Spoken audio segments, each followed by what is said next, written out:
Hello student, my self Anil Kushwaha from chemistry cracker classes. मैं आज आपके लिए इलेक्ट्रोकेमिस्ट्री का एक और नया टॉपिक लेकर आया हूँ। टॉपिक हमारा काफी छोटा टॉपिक और बहुत प्यारा टॉपिक, और यहाँ से भी हमारा एक छोटा सा न्यूमेरिकल प्लान किया जा सकता है। स्टैंडर्ड फ्री गिब्स एनर्जी और इक्विलिब्रियम कांस्टेंट की आज हम लोग चर्चा करेंगे। ठीक है, मैं दोनों की बारी बारी से बातें करूंगा। पहले मैं इक्विलिब्रियम कांस्टेंट की बात करूंगा। यहाँ से रिलेशन पूछा जा सकता है, यहाँ से आपसे इक्वेशन पूछी जा सकती है कि इक्विलिब्रियम के टर्म में नेक्स्ट इक्वेशंस कैसे डिजाइन होगी, और न्यूमेरिकल्स भी आ सकता है। न्यूमेरिकल भी मैं बताऊंगा कैसे करना है। बहुत आसान न्यूमेरिकल है, आप बिल्कुल परेशान ना हो। आप न्यूमेरिकल सारे ट्राई कर लीजिए, सारे हो जाएंगे इस टाइप के। ये मेरा आपसे प्रॉमिस है। ठीक है, पहले मैं आपको इक्विलिब्रियम कांस्टेंट की बात करूंगा, फिर मैं फ्री गिब्स एनर्जी की बात करूंगा। ठीक है, मान लीजिएगा कोई एक प्रोसेस आपके पास है ए, कोई भी एक सेल रिएक्शन है हमारे पास बी, 2 गिव्स सी प्लस के डी। ये कोई भी एक सेल रिएक्शन है, और इस सेल रिएक्शन के लिए अगर नेक्स्ट प्लान करना चाहते हैं तो क्या होगी, E बराबर E0 माइनस के 0.0591 upon an log active mass of C की पावर C आ जाएगा, एक्टिव मास ऑफ D की पावर D आ जाएगा, एक्टिव मास ऑफ A की पावर A आ जाएगा, और एक्टिव मास ऑफ B की पावर B आ जाएगा। जैसा आप जानते हैं ये हमारा प्लान होगा। मान लीजिएगा इस सेल में हमने शॉर्ट सर्किट कर दिया, तो इलेक्ट्रॉन केवल तब तक ही आपके माइग्रेट करेंगे जब तक पोटेंशियल्स रहेगा। जैसे ही पोटेंशियल्स आपका खत्म हो जाएगा तो इलेक्ट्रॉन माइग्रेट करना बंद हो जाएंगे और रिएक्शन में इक्विलिब्रियम स्टेबलाइज हो जाएगा। ठीक है, अब आपकी रिएक्शंस में एक इक्विलिब्रियम स्टेबलाइज हो जाएगा जब आपका शॉर्ट सर्किट हो जाएगा।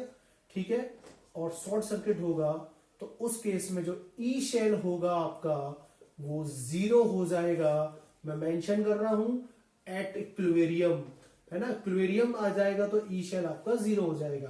तो उस केस में केसी की जो वैल्यू होगी वो C equals to C, active mass of C की power C, active mass of D की पावर D, और एक्टिव मास ऑफ A की पावर A, और एक्टिव मास ऑफ B की पावर B के बराबर आ जाएगी। ठीक है, उस केस में ये वैल्यू आपकी ये आ जाएगी। फाइनली मैं अपने इस रिलेशंस को अपडेट कर सकता हूं क्योंकि इक्विलिब्रियम स्टेबलाइज हो चुका है, तो ये वैल्यू तो 0 हो जाएगी, और ये आ जाएगा E0 माइनस 0.0591 अपॉन एन, और यहां आ जाएगा लॉग, सीधा मैं यूज कर सकता हूं केसी। ठीक है, मैं सीधा यूज कर सकता हूं केसी। तो ये मेरी इक्वेशन आ चुकी है।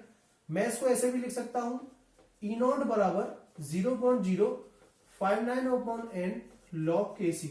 तो अक्सर ये एक 1 मार्क्स में रिलेशन ही पूछा जाता है कि write down the relation between equilibrium constant and standard इलेक्ट्रोपोटेंशियल। तो ये रिलेशंस आपके पास आ चुका है, लेकिन अक्सर मैंने देखा है वो आपसे केसी पूछता है क्वेश्चन में। तो आप केसी निकालना चाहते हैं तो क्या करेंगे सर, लॉग केसी हमारा हो जाएगा E0 इंटू एन 0.0591, और जैसा आप जानते हैं लॉग हटाने के लिए हमें एंटी लॉग लेने पड़ेंगे। तो एंटी लॉग की वैल्यू उस केस में एग्जाम में गिवन होंगी। तो E0 इंटू एन 0.0591, और बहुत आसान है ये। पहले तो रिलेशन ही पूछा जा सकता है, और बहुत आसान है इसको करना, बहुत आसान है इसको करना। कैसे, आप जरा सुनिए इसको हम कैसे कर सकते हैं कि E0 की वैल्यू आप निकाल सकते हैं, आपको गिवन होगी डायरेक्टली। नहीं निकाल सकते हैं तो तरीका मालूम है कैसे करते थे, E0 cathode minus E0 anode से, और एन की वैल्यू के लिए तो मैं जुगाड़ दे ही चुका हूं, 2 लगाइए एन की वैल्यू, और अगर क्रोमियम या एल्युमिनियम का केस है तो एन की वैल्यू 6 लगाइए। केवल मल्टीप्लाई डिवाइड करने हैं, केसी की वैल्यू आपकी डिटरमाइन हो जाएंगी, केसी की वैल्यू आपकी आ जाएंगी। आ गई मेरी बात समझ में, ये चीज आपकी क्लियर हो चुकी होगी, केसी कैसे आएंगे और केसी के रिलेशंस क्या होंगे। यहां से न्यूमेरिकल्स पूछा गया एनसीईआरटी में, है ना। E0 आपको देगा, नहीं देगा तो आप कैथोड माइनस एनोड कर सकते हैं। रिडक्शन पोटेंशियल्स की फॉर्म में डाटा होगा वहां पर।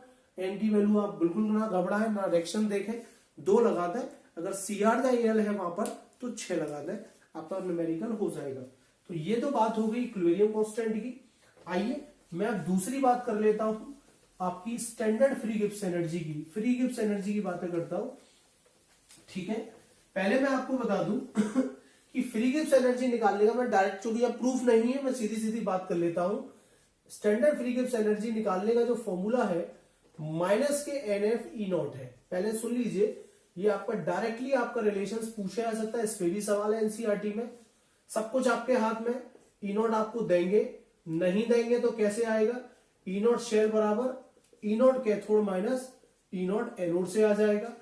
F फैराडे कांस्टेंट की वैल्यू भी मिलेगी, 96,500 होती है, आपको पता होगी। और N की वैल्यू के लिए भी मैं बता चुका हूं, 2 लगाइए। अगर CR या AL का केस है तो CR या AL का केस है तो भैया 6 लगाइए। कितना लगाइए, 6 लगाइए, स्टैंडर्ड फ्री गिब्स एनर्जी आ जाएगी। केमिस्ट्री में हम लोग इसे ही कहते हैं maximum work of the shell, ठीक है। Maximum work of the shell या इलेक्ट्रिकल वर्क भी हम इसे कहते हैं, क्योंकि जब इलेक्ट्रिकल टू केमिकल चेंज होता है या केमिकल टू इलेक्ट्रिकल चेंज होता है तो आपको वर्क करना पड़ता है, ये वही वर्क है। और इस वर्क में जो माइनस का साइन है आपको बता रहा है कि वर्क आपने ऑन द सिस्टम नहीं है, ये बाय द सिस्टम है। वर्क ऑन द सिस्टम नहीं किया गया, वर्क कैसा किया जा रहा है, बाय द सिस्टम, ठीक है। जब वर्क बाय द सिस्टम होगा तो साइन कन्वेंशन जो होगा वो माइनस होगा, इसलिए माइनस साइन आ रहा है मेरा, ठीक है। इस प्रोसेस में वर्क आपको बाय द सिस्टम करना पड़ रहा है, ना कि ऑन द सिस्टम, ठीक है। पहली चीज।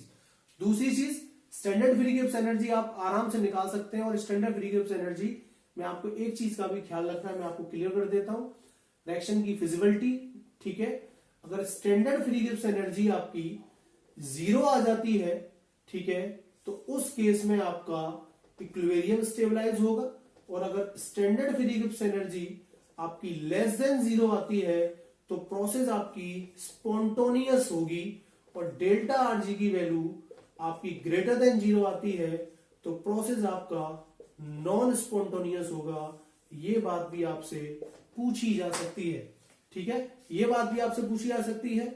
और ये बात भी पूछी जा सकती है कि अगर E नॉट शेल आपका 0 आ गया तो इक्विलिब्रियम होगा, मैं फिर क्लियर कर देता हूं। और E नॉट शेल आपका ग्रेटर देन 0 है तो स्पॉन्टोनियस प्रोसेस होगा, ठीक है। लेकिन E नॉट शेल आपका लेस देन 0 होगा तो नॉन स्पॉन्टोनियस प्रोसेस होंगे। ये बात आप समझ लें, ये बात इंपॉर्टेंट है। यहां से क्वेश्चन पूछे जाएंगे, यहां से सवाल मिलेगा, इक्विलिब्रियम कांस्टेंट से सवाल मिलेगा, और अंत में बहुत सवाल है, ट्राई कर लीजिए। एनसीईआरटी में भी सवाल है, ट्राई कर लीजिए। नेक्स्ट क्वेश्चंस के फॉर्मूला बेस्ड सवाल है, हर साल सवाल आता है। आपको मैं बता दूं, कोई वेटेज नहीं है इस साल इलेक्ट्रोकेमिस्ट्री का। 5 नंबर का तो पहले से ही आता था, कम से कम 6 से 7 नंबर का आ सकता है। नेक्स्ट क्वेश्चंस का सवाल मिलेगा, कोलास का सवाल मिलेगा। और मैंने आपको ये कुछ और टॉपिक कराए हैं, इनके भी बहुत इंपॉर्टेंट टॉपिक है। सबके 1-1 न्यूमेरिकल तो ट्राई कर ही लीजिएगा आप लोग, ठीक है। आज के लिए इतना ही। अगर वीडियो पसंद आया है तो लाइक करें, सब्सक्राइब करें और भी स्टूडेंट्स को बताएं। Thank you.